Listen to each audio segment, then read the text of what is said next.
Hi friends, तर आज मी तुम्हाला दाखवणार आहे हिरव्या मिरचीच्या वाटणातली मस्त अशी शेपूची सुक्की भाजी कशी बनवायची ते। तर इथे मी मूग डाळ वापरून बघा शेपूची सुक्की भाजी बनवून दाखवणार आहे। त्यासाठी रेसिपी पूर्ण बघा, अजिबात व्हिडिओ स्किप करू नका। तर शेपूची भाजी बनवण्यासाठी बघा मी इथं एक जोडी शेपू घेतली।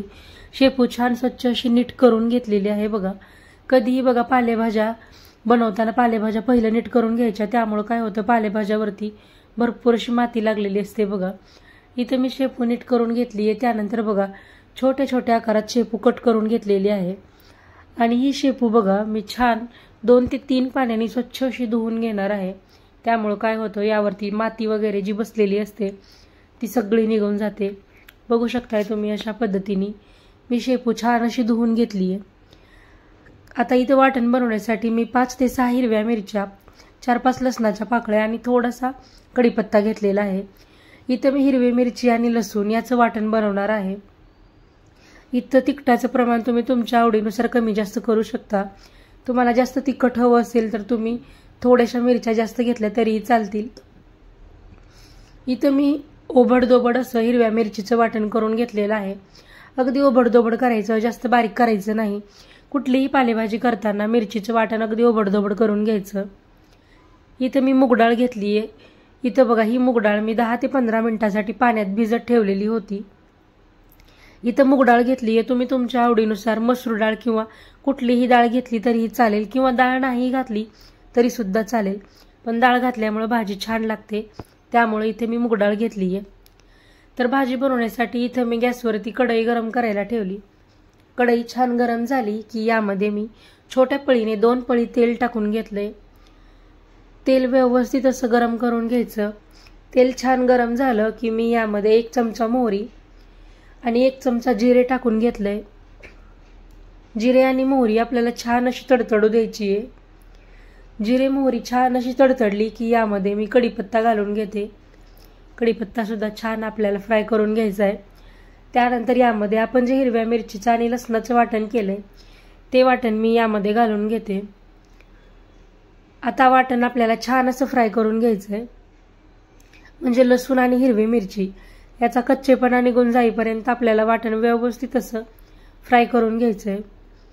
तुम्ही बघू शकता हिरव्या मिरचीचं वाटण घातलेलं आहे, त्यामुळे इथं मी अर्धा चमचा हळद घालून घेते। कधीही कुठलीही भाजी करा किंवा काहीही करा, त्यामध्ये जर हिरव्या मिरचीचं वाटण नसेल त्यामध्ये हळद घालायची, त्यामुळे काय होतं भाजी खूप सुंदर होते बघा। तर हळद घालून याला मी छान असं मिक्स करून घेतलंय। त्यानंतर यामध्ये बघा मी आपण स्वच्छ धुवून घेतलेली जी शेपू आहे ती शेपू मी यामध्ये घातलेली आहे। शेपू मी व्यवस्थित अशी परतून घेणार आहे बघा।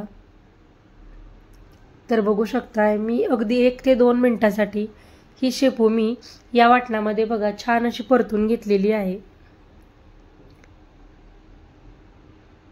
तर बघू शकताय शेपू जी आहे बघा निवडून घेतल्यानंतर बघा अगदी जास्त होते आणि यामध्ये बघा तेलामध्ये परतताना किती कमी दिसायला लागली आहे बघा।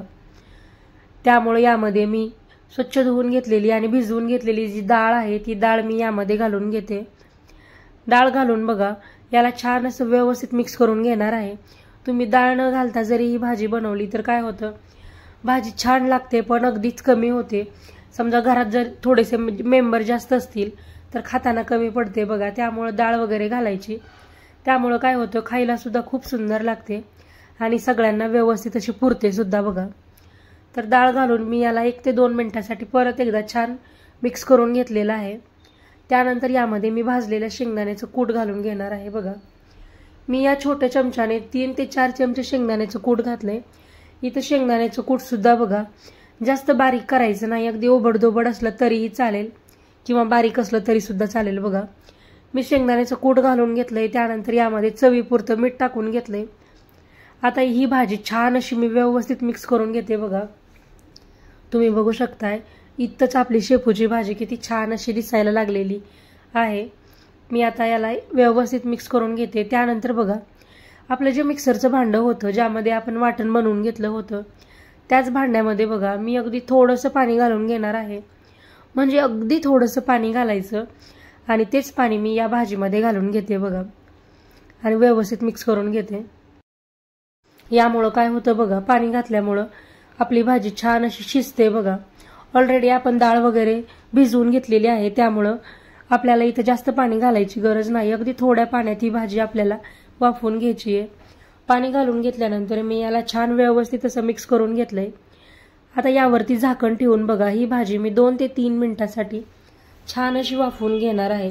म्हणजे या भाजीमधलं पाणी व्यवस्थित आटेपर्यंत भाजी आपल्याला छान वाफवून घ्यायची आहे.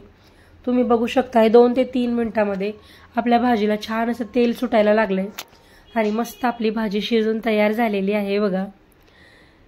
तर अगदी झटपट अशी आपली शेपूची सुक्की भाजी तयार होते आणि खायला खूप सुंदर लागते बघा. तर ही शेपूची भाजी तुम्ही ज्वारीच्या भाकरीसोबत, चपातीसोबत, भातासोबत कशासोबतही खाऊ शकता. खायला खूप सुंदर लागते. मोस्टली तुम्ही ज्वारीची भाकरी किंवा बाजरीची भाकरी यासोबत खायला खूप सुंदर लागते. तर तुम्हाला ही शेपूच्या भाजीची रेसिपी कशी वाटली ते मला कमेंटमध्ये नक्कीच सांगा. व्हिडिओ आवडला असेल तर व्हिडिओला लाईक करा, शेअर करा आणि अशाच पद्धतीचे नवनवीन व्हिडिओ पाहण्यासाठी आपल्या चॅनेलला नक्की सबस्क्राईब करून घ्या.